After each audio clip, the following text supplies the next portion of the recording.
very fortunate to collaborate with award-winning author and New York Times bestseller Edwidge Danticat, who's also a Haitian-American writer. Their blood, Bondye could fill the sea. Oh, she sent me some of her unpublished poems, which I was really honored to read.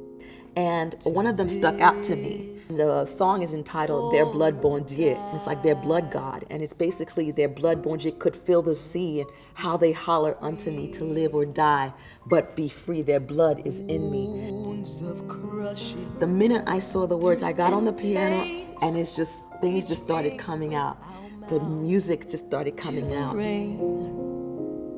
Mother Haiti cries for me.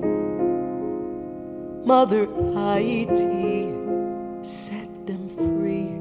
Their blood, Bondye, is in me.